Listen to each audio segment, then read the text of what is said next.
Wa na'udzu billahi min syururi anfusina wa min sayyiati a'malina. May yahdihillahu fala mudhillalah wa may yudlil fala hadiyalah. Asyhadu an la ilaha illallah wahdahu la syarikalah wa asyhadu anna Muhammadan abduhu wa rasuluh. Ya ayyuhalladzina amanu taqullaha haqqa tuqatih wa la tamutunna illa wa antum muslimun. Amma ba'du ayyuhal ikhwah, azanillahu wa iyyakum. Bapak Ibu jamaah Masjid Asy-Syakirin yang mudah-mudahan semuanya tanpa kecuali senantiasa dalam bimbingan dan pertolongan Allah Subhanahu wa taala. Alhamdulillah, dengan kudrah dan iradah Allah, di subuh pagi hari ini kembali kita dipertemukan oleh Allah SWT dalam majelis ilmu. Walaupun direncanakan untuk hari ini bisa diselenggarakan pengajian secara langsung di Masjid Asy-Syakirin yang kita bersama sangat rindu. Saya sudah ingin sekali bisa hadir di Masjid Asy-Syakirin, namun qadarullah wa masya'a fa'al, kita masih harus mentaati apa yang menjadi keputusan dari yang punya kebijakan di wilayah, dan mudah-mudahan itu adalah baik, sehingga pengajian dapat kita langsungkan untuk sementara via Zoom ini. Mudah-mudahan Allah senantiasa membukakan hati-hati kita, pikiran kita untuk tetap teguh di atas ketaatan kita kepada Allah SWT, teguh di atas iman Islam kita. Pada waktunya kita dipanggil oleh Allah, mudah-mudahan dipanggil dalam keadaan husnul khatimah. Amin ya rabbal alamin. Jamaah rahimakumullah, dalam kesempatan pengajian kali ini mungkin materinya sudah di-share untuk kita semuanya, yaitu raih kemenangan dengan bersyukur dan bersabar. Itulah tema kita hari ini. Tema ini sesungguhnya Bapak dan Ibu sekalian hanya ingin mengingatkan diri saya sendiri dan kita semuanya. Alhamdulillah, setelah kita jalani kurang lebih 3 bulan pandemi di kawasan Jakarta dan sekitarnya, Depok, Tangerang, Jabodetabek ini menunjukkan kecenderungan menurun, dan karenanya kemudian pemerintah juga mulai melonggarkan berbagai keputusan terkait dengan kehidupan sosial yang sedang kita jalani. Bagi orang yang beriman, tentu semuanya ini harus disikapi dengan bersyukur atas nikmat yang telah Allah karuniakan. Namun, Bapak dan Ibu yang berbahagia, kata syukur itu dekat dengan kita. Kata syukur itu seringkali kita ucapkan, tapi juga mohon maaf, sepertinya seringkali pula kita lupa tentang hakikat dari syukur itu. Inilah poin 1 yang ingin diingatkan pada pagi hari ini, dan kami sudah tuangkan dalam bentuk materi. Kemudian yang kedua, ternyata pandemi ini belum berakhir. Masih memerlukan kesabaran kita semuanya baik secara pribadi, keluarga, masyarakat maupun secara satu bangsa, bahkan juga masyarakat dunia. Nah, karena itu maka kata sabar masih harus terus dan terus didengungkan. Dan kita akrab dengan istilah itu. Tetapi lagi-lagi seringkali sabar itu kita pahami, kita maknai dalam arti terbatas pada pemahaman kita, dalam arti kita maknai dengan makna sempit. Nah, karena itu maka pagi hari ini yang kedua kita juga ingin mengingatkan tentang arti dari sebuah kesabaran itu. Nah, dua hal ini kita pandang penting. Pertama syukur, kedua sabar. Karena siapapun yang merindukan untuk meraih sebuah kemenangan, kemenangan itu tidak mungkin akan bisa kita raih jika dia tidak dijemput oleh pandangan sikap syukur dan pandangan dan sikap sabar. Jamaah rahimakumullah, sama-sama saya kira kita memahami satu firman Allah Subhanahu wa taala, dan saya ingin mulai mengajak kita untuk melihat pada surat Ibrahim. Surat Ibrahim inilah yang kita yakini. Di dalam surat Ibrahim disebutkan, kita sudah hafal semuanya, la in syakkartum la azidannakum wa la in kafartum inna azabi lasyadid. Dan ingatlah juga tatkala Tuhanmu memaklumkan, sesungguhnya jika kamu bersyukur pasti kami akan menambah nikmat kepadamu. Dan jika kamu mengingkari nikmatku, maka sesungguhnya azabku sangatlah pedih. Saya kira ini tidak usah kita panjang lebar membahas karena kita sering mendapatkan penjelasan ini. Syukur Allah akan tambahkan nikmat, kufur hati-hati. Azab Allah sangatlah pedih. Kalau hari ini pandemi sudah mulai menunjukkan grafik yang menurun, khususnya di Jabodetabek, pertanyaannya sederhana adalah, apakah masyarakat di Jabodetabek ini termasuk masyarakat yang pandai bersyukur apa enggak? Kalau enggak pandai bersyukur, Allah sudah menyebutkan azab Allah sangat pedih. Kalau kita pandai bersyukur, insya Allah Allah akan tambah nikmat. Mudah-mudahan keadaan lebih baik, dan lebih baik. Ini penting menurut saya untuk bersama kita paham. Dan nanti coba akan kita rinci. Apakah betul kita ini sudah pandai bersyukur atas nikmat dalam bentuk Allah ringankan ini wabah ini, atau kita tidak, atau kita termasuk orang yang kufur atas semua ini. Nah, karena itulah Bapak-bapak dan ibu-ibu yang berbahagia, saya ingin mengajak kita untuk tolong ini betul-betul dipegangi apa yang disampaikan oleh Syekhul Islam Ibnu Taimiyah rahimahullah. Beliau itu mengatakan begini. Ini kalau kita mau coba untuk evaluasi ya. Anna syukra, kata beliau, syukur itu yakunu bil i'tiqadi. Syukur itu haruslah dijalani dengan pertama i'tiqad. Mengakui dengan keyakinan.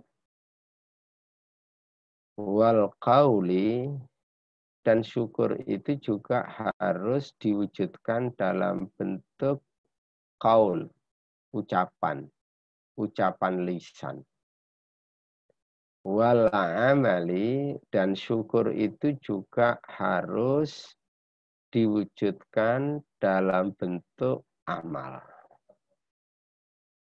Nah, berarti dimensi syukur itu ada 3. Dimensi yang pertama bernama keyakinan.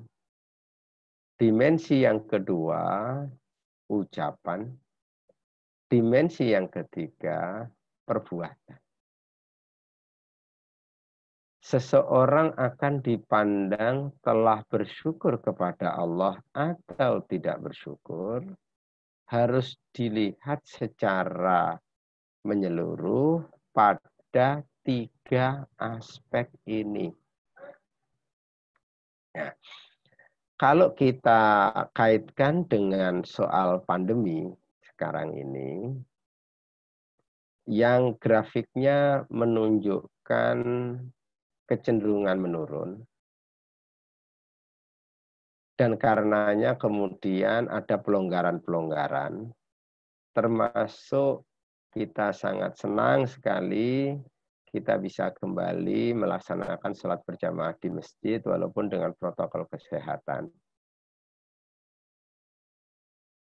Kita gembira terhadap perkembangan itu, tetapi yang segera harus kita evaluasi agar nikmat ini terus kemudian Allah tambah adalah bagaimana keyakinan kita mensikapi perkembangan baik ini. Gitu. Bagaimana lisan kita mensikapi terhadap perkembangan baik ini. Bagaimana perbuatan kita mensikapi perkembangan baik ini. Begitu. Kenapa ini perlu kita sebutkan, jamaah rahimakumullah, karena masalahnya begini. Seringkali kita ini memaknai syukur itu dengan makna yang amat sangat sempit, yakni seolah-olah syukur itu identik dengan makan-makan, identik dengan cipika-cipiki, identik dengan senang-senang, itu bersyukur. Padahal seseorang yang telah Allah karuniakan nikmat, maka orang tersebut cenderung secara manusiawi ingin nikmat itu bertahan pada dirinya. Ingin pula nikmat itu Allah tambahkan pada dirinya, termasuk nikmat longgarnya wabah COVID-19 ini. Nah, tapi itu tadi ada persoalan sebenarnya kita ini termasuk bersyukur apa tidak? Ayo kita lihat pada 3 aspek itu, gitu. Nah, oleh karena itu jamaah rahimakumullah, ayo kita rinci satu-satu. Kita rinci satu-satu terhadap yang 3 hal tersebut. Nah, ini yang pertama adalah kalau kita lihat sini, pada aspek keyakinan. Ya. Pada aspek keyakinan, wajib kita mengakui dengan penuh kesadaran bahwa nikmat ini, longgarnya wabah COVID-19 ini, merupakan anugerah karunia yang Allah datangkan kepada kita. Allah menyebutkan pada surat An-Nahl ayat yang ke-53, dan apa saja nikmat yang ada pada kamu, maka dari Allah lah datangnya. Maka dari Allah lah datangnya. Dan bila kamu ditimpa oleh kemudaratan, maka hanya kepadanya lah kamu meminta pertolongan. Tegas bahwa kalau nikmat itu datang, nikmat itu pada hakikatnya datangnya dari Allah SWT. Bahwa ada sebab-sebab yang kita upayakan untuk mengundang datangnya nikmat dari Allah itu iya. Tetapi substansinya adalah bahwa nikmat itu datangnya dari Allah. Dan itulah yang tegas dinyatakan oleh Nabi Allah Sulaiman alaihi salam ketika kepadanya Allah karuniakan nikmat dengan melimpahnya harta kekayaan dan kokohnya kekuasaan dia. Dalam satu ungkapan yang diabadikan di dalam Al-Quran, yang saya kira kita sering juga mendengar, Nabi Sulaiman mengatakan, Hadza min fadli Rabbi. Ini adalah karunia dari Tuhanku. Nah, pertanyaannya adalah, siapkah kita, akankah kita, sudahkah kita, dari sejak orang nomor satu di negeri ini, sampai rakyat jelata, termasuk kita, ketika pandemi ini sudah mulai berangsur membaik, mulai berangsur longgar, apakah kita mengatakan hadza min fadli Rabbi atau tidak? Bapak-bapak dan ibu-ibu yang berbahagia, begini. Kita ini adalah negara, bangsa yang berketuhanan. Negeri ini memang bukan negara agama. Tetapi para pendiri negeri ini sepakat bahwa negeri ini adalah negeri yang berketuhanan. Bahkan disebut berketuhanan yang Maha Esa. Sehingga negeri ini diproklamasikan berdirinya negeri ini dengan sila pertama ketuhanan. Bahkan pada tanggal 18 Agustus kemudian menjadi ketuhanan yang Maha Esa. Sebelumnya adalah ketuhanan dengan kewajiban melaksanakan syariat Islam bagi pemeluk-pemeluknya. Jadi memang negeri ini adalah negeri yang berketuhanan. Dan para pendiri negeri ini memberikan contoh kepada kita ketika Allah karuniakan nikmat, mereka dengan jujur mengatakan atas berkat rahmat Allah yang Maha Kuasa. Nah, kalau begini nih warisan yang kita peroleh dari para pendahulu kita ini, pertanyaannya adalah, apakah sila pertama ketuhanan yang Maha Esa yang ada di Pancasila itu betul kita amalkan atau tidak? Kalau iya, setiap kali negeri ini mendapatkan kebaikan, baik secara perorangan orang per orang, maupun juga kemudian sebagai bangsa, saya kira yang harus kemudian kita nyatakan adalah pernyataan jujur atas berkat rahmat Allah. Atau kita mengatakan alhamdulillah atas pertolongan Allah, pandemi ini sudah mulai landai. Harus begitu. Nah, untuk poin yang satu ini, Bapak dan Ibu, kok kadang-kadang kita ini lupa.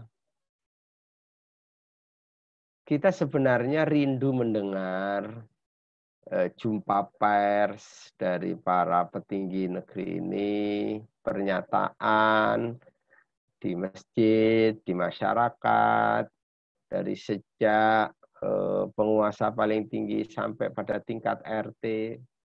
Semuanya itu kita rindu karena negeri ini adalah negeri yang berketuhanan, rindu untuk ada pernyataan seperti pernyataan Nabi Allah Sulaiman, hadza min fadli rabbi. Ini adalah karunia dari Tuhanku. Itu yang kita rindukan.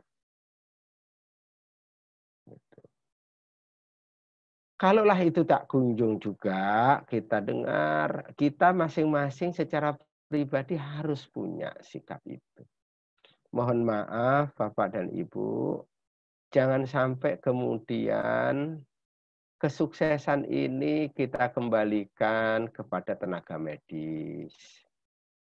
Kita harus memberikan apresiasi kepada para medis, itu iya, harus. Mereka berada di garda paling terdepan.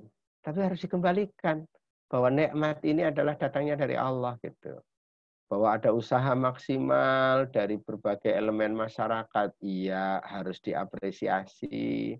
Tapi jangan lupa, jangan berhenti di situ. Harus dikembalikan kepada Allah SWT. Karena mereka bisa melaksanakan tugas itu dengan pertolongan Allah. Dengan udara yang Allah berikan, dengan kesehatan yang Allah karuniakan, dengan ilmu yang Allah titipkan, dengan kekuasaan yang Allah berikan.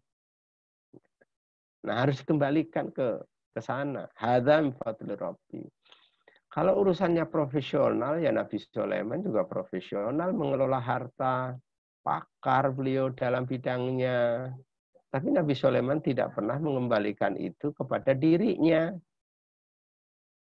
Tapi dia kembalikan ketika nikmat datang itu kepada Allah Subhanahu wa Ta'ala.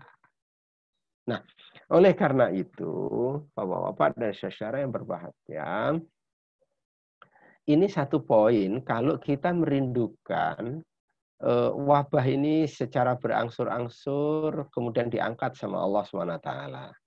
Maka harus ada syukur. Kalau syukur Allah akan tambah nikmat. Kalau enggak, waduh.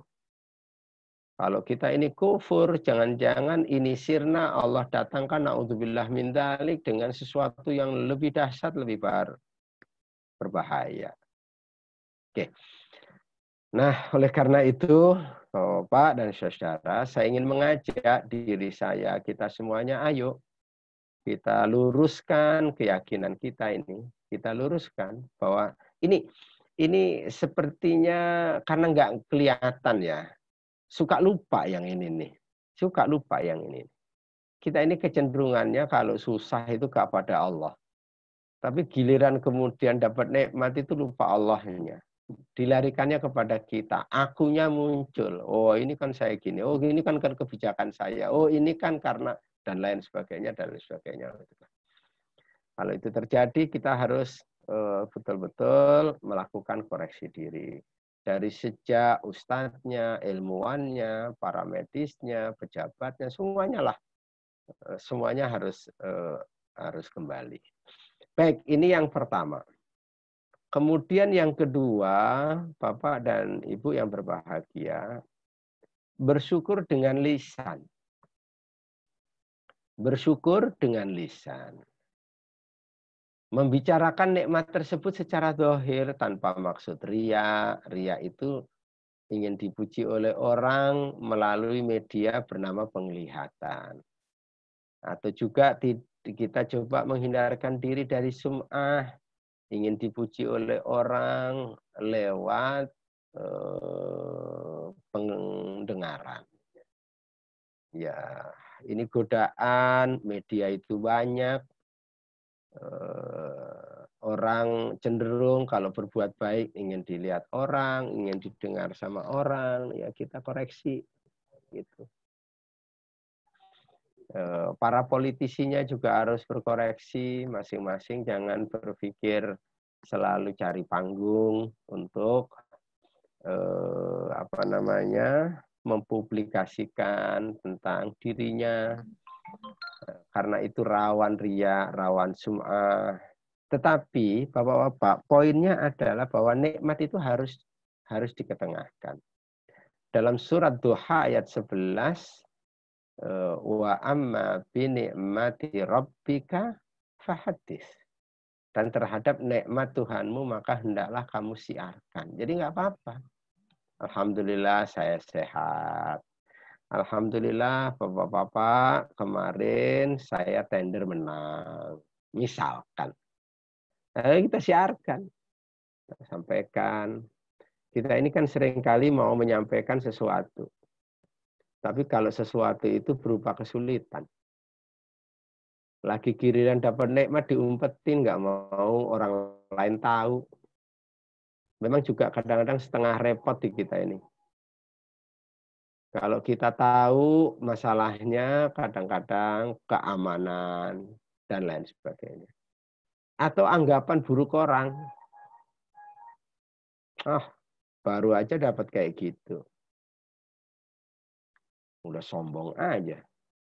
Padahal dia sedang mengamalkan ayat fa'amma bi ni'mati rabbika fahaddits. Perlu disampaikan. Dan sampaikan itu alhamdulillah, alhamdulillahilladzi bi ni'matihi tatimmus shalihat.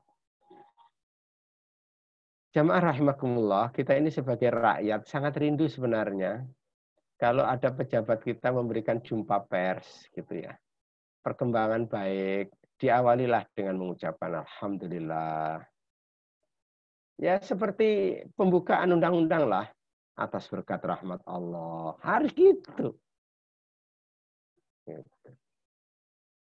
Ini malah ada rancangan undang-undang haluan ideologi Pancasila.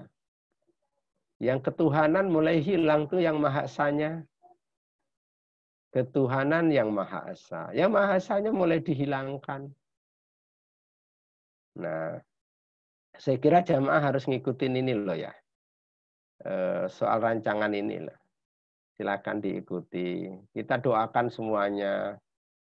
Sebab Bapak-bapak, ini bahaya loh kalau sampai salah. Itu nyangkut akidah. Itu menyangkut persoalan akidah yang sangat dahsyat sekali. Itu pengaruhnya akan luar biasa nanti kalau diundangkan. Mumpung ini baru rancangan undang-undang, walaupun sudah sampai pada tingkat rancangan undang-undang, belum diundangkan, ya harus kita ikut ambil bagian. Sekurang-kurangnya dengan berdoa, mudah-mudahan Allah tutup jalan dari orang-orang yang punya niat jahat. Kemudian mudah-mudahan Allah berikan kekuatan bagi yang sedang memperjuangkan tentang konsep ketuhanan yang Maha Esa itu dalam berbangsa dan bernegara di kita ini. Nah ini karena ini masalahnya masalah akidah ini. Kembali kepada poin yang kedua. Poin yang kedua adalah bahwa kita harus terbiasa mengucapkan alhamdulillah atau alhamdulillahilladzi bi ni'matihi tatimmus shalihat gitu ya.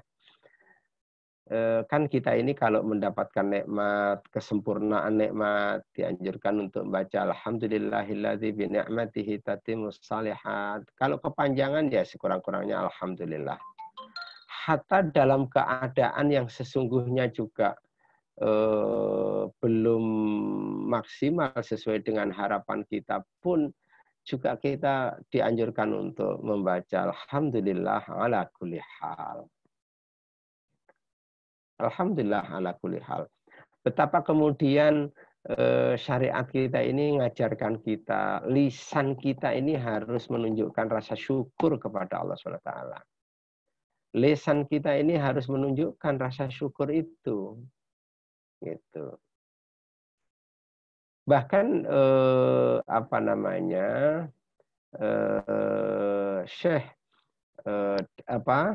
Syekh Albani menyebutkan satu hadis dari baginda Rasulullah Shallallahu Alaihi Wasallam, at-tahaddusu bi ni'matillahi syukrun wa tarkuha kufrun. Ini hadis dari baginda Rasul nih. At-tahaddusu bi ni'matillahi syukrun. Membicarakan nikmat Allah itu termasuk syukur. Bapak cerita sama saudara, Bapak cerita sama anak, Bapak cerita sama dapat nikmat. Itu bagian dari bentuk rasa syukur. Walaupun ya kita itu tadi ya catatannya ya, kadang-kadang masyarakat kita ini nggak cukup terdidik ya. Begitu ada orang cerita mendapatkan nikmat, tanggapannya jadi jelek. Baru gitu aja apa sudah bergaya apa macam-macam gitu. Nah itu yang kita harus hindarkan. Watarkuha kufrun, diem-diem gitu ya, berusaha untuk tidak diketahui oleh orang, hati-hati loh. Itu bagian dari kekufuran loh. Nah oleh karena itu, bahwa pada syara dalam konteks pandemi ini, ayo jangan segan-segan ini. Alhamdulillah, alhamdulillah, alhamdulillah. Apalagi kemarin misalkan mendapatkan kabar tentang pelonggaran dan mulai boleh dibukanya masjid untuk sholat berjamaah 5 waktu dengan protokol kesehatan. Pertanyaan yang menarik, hati kita di mana posisinya? Na'udzubillah min dzalik. Jika kemudian hati kita itu mensikapi semua itu dengan mengatakan, ya udah enak-enak sholat di rumah, ke masjid lagi. Jangan-jangan ada di sini nih, ada di dalam hati nih, gitu. Ada di dalam hati kita ini yang kadang-kadang nggak sadar. Udah enak sholat di rumah, udah enak begini, ke masjid. Walaupun nggak ngomong tuh, nggak ngomong, udah menikmati di rumah. Jangan-jangan ada begitu. Ada nggak sih rasa gembira ketika kemudian diumumkan ada pelonggaran? Dan itu artinya kita kembali ke masjid.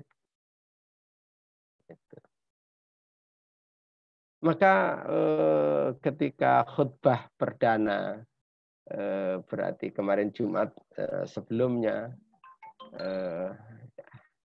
ya Jumatan yang perdana pasca pandemi itu, bukan pasca pandemi ya, pasca ada pelonggaran, serasa seperti sholat Idul Fitri. Saya secara pribadi menjadi khatib ya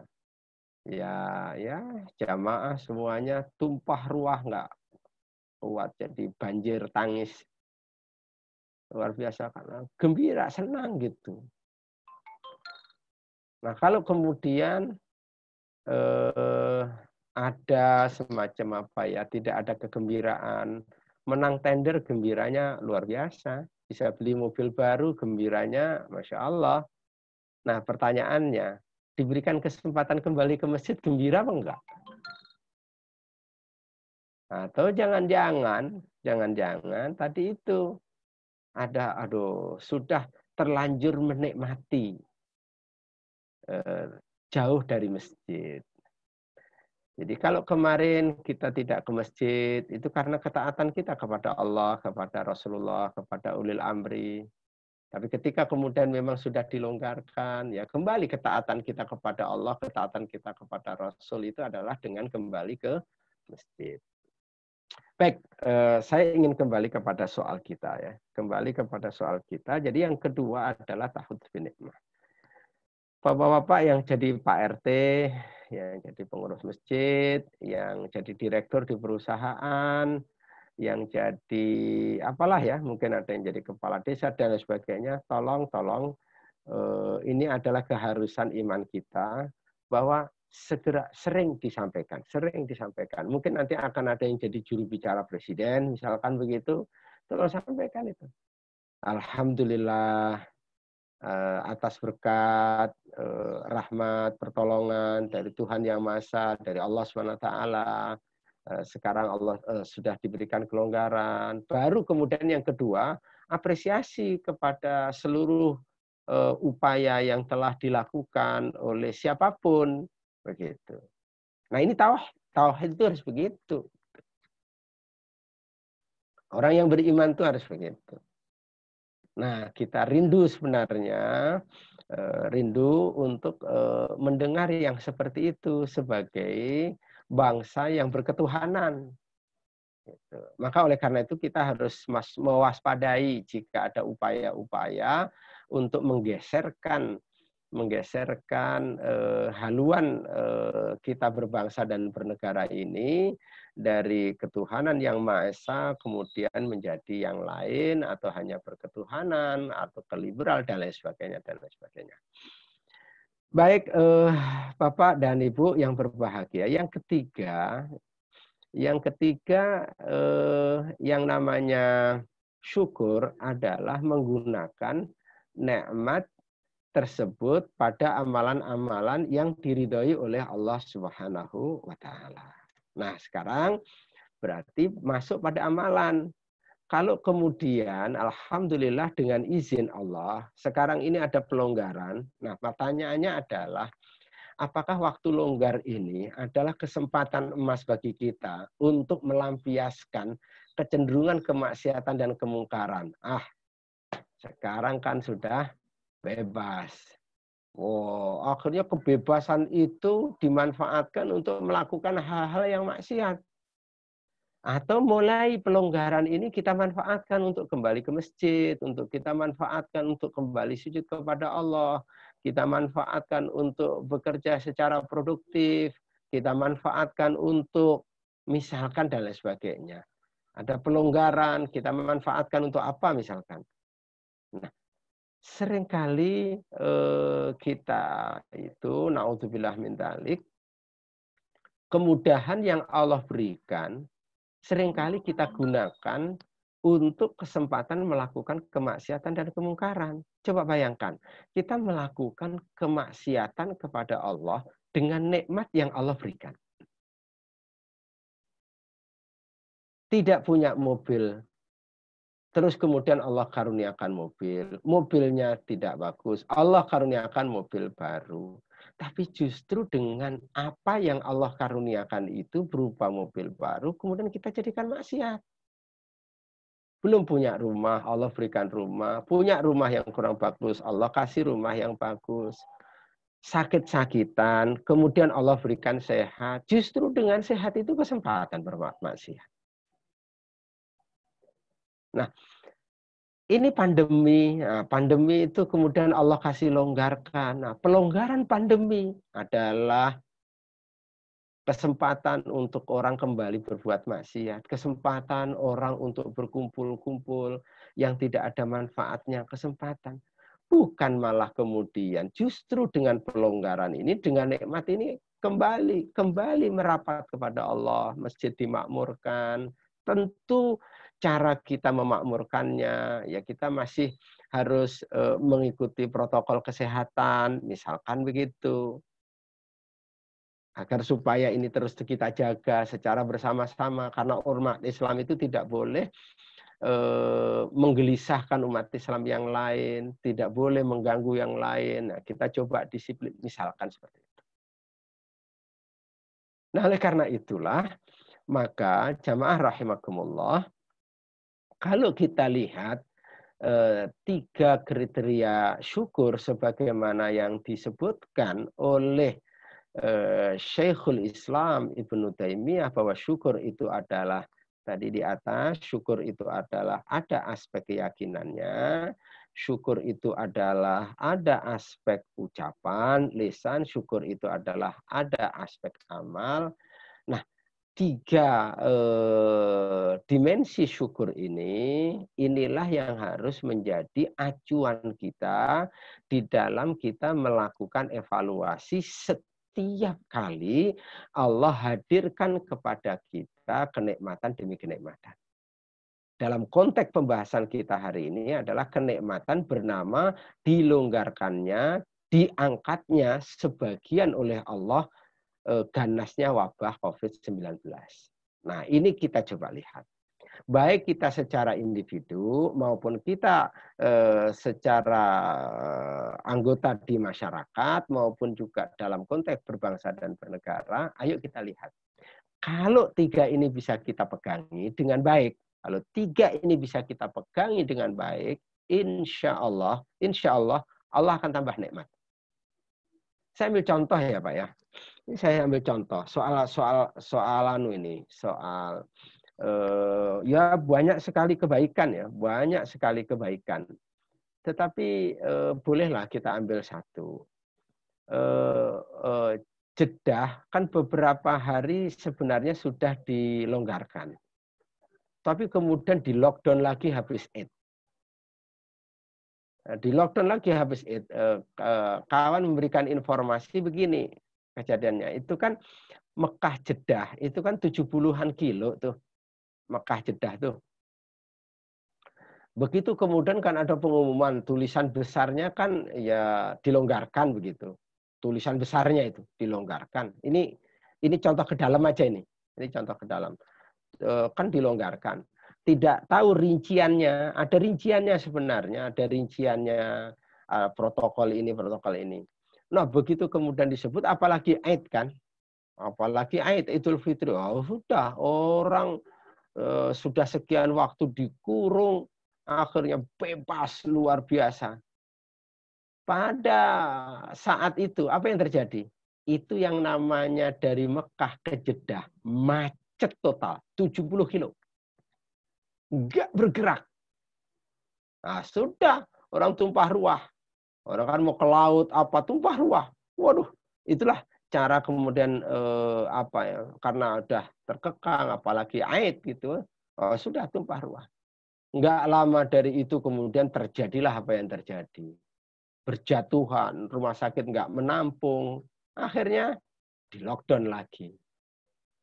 Nah, kita coba untuk komitmen terhadap syariah, terhadap sunnah, bahwa pandemi ini belum berakhir dan kita mendapatkan bimbingan dari sunnah Nabi kita Muhammad SAW yang dari dalam nggak boleh masuk, yang dari luar nggak boleh, yang dari dalam nggak boleh keluar, yang dari keluar nggak boleh masuk.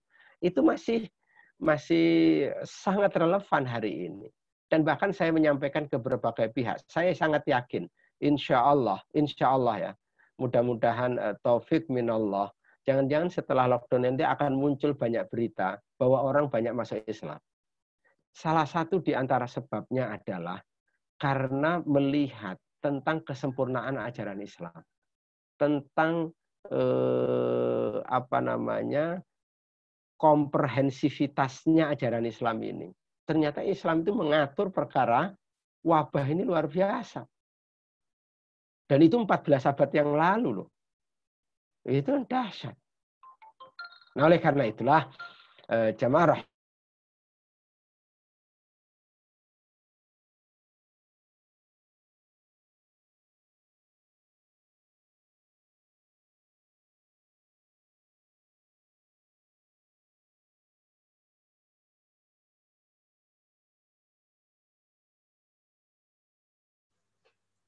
Kita tunggu sebentar sampai terhubung dengan Ustadz kembali. Kayaknya ada gangguan teknis.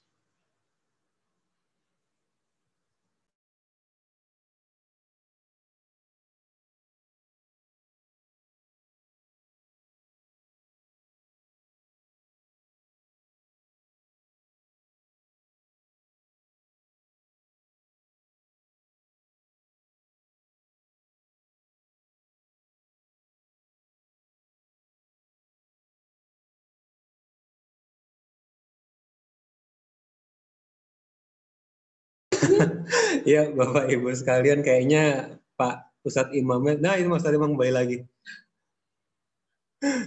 Sebentar, Ustadz. Ustadz, bisa di-unmute itunya mikrofonnya, Ustadz?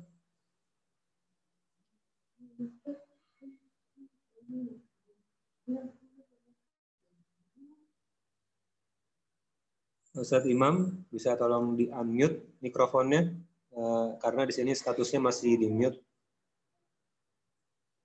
Pak Ustadz ini.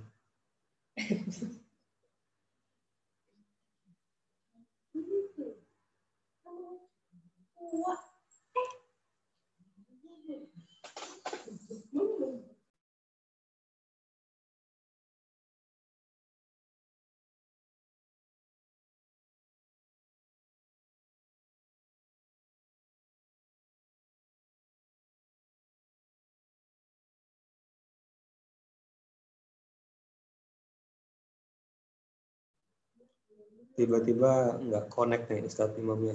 Kita coba tunggu dulu.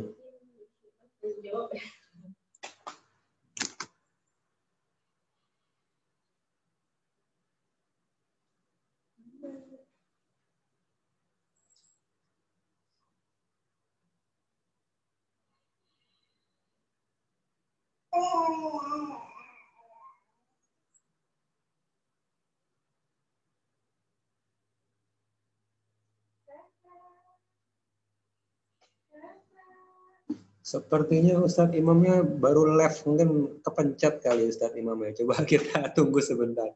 Pak Darwito, apa kabar Pak Darwito? Nggak kedengeran Pak Darwito suaranya.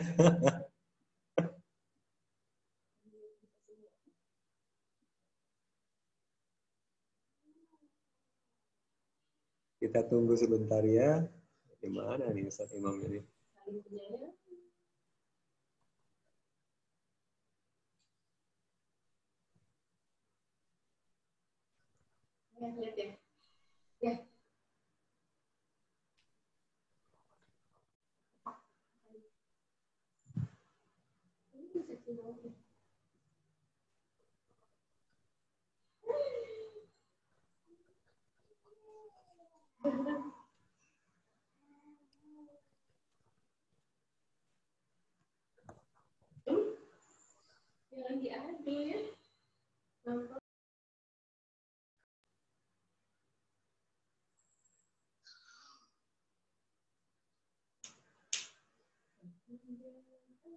Mas Erik ditelepon aja Ustadznya. Gimana Pak Ustadz? Mau terus atau sudah cukup? Nah, oke deh. Mungkin karena juga waktunya sudah jam 6:10, nanti akan saya sampaikan kepada Ustadz Imam saja, bahwasanya sekalian ditutup saja mungkin ya. Nanti materinya sudah di-share oleh Pak Ustadz Imam, nanti akan saya share di grup Asyakirin insya Allah. Bagi para bapak-bapak ibu sekalian, jazakumullah khairan atas kehadirannya pada pagi hari ini. Semoga Allah memberkahi setiap aktivitas kita. Wabillahi taufik, subhanakallahumma wa bihamdika, asyhadu an la ilaha illa anta, astaghfiruka wa atubu ilaik. Assalamualaikum warahmatullahi wabarakatuh.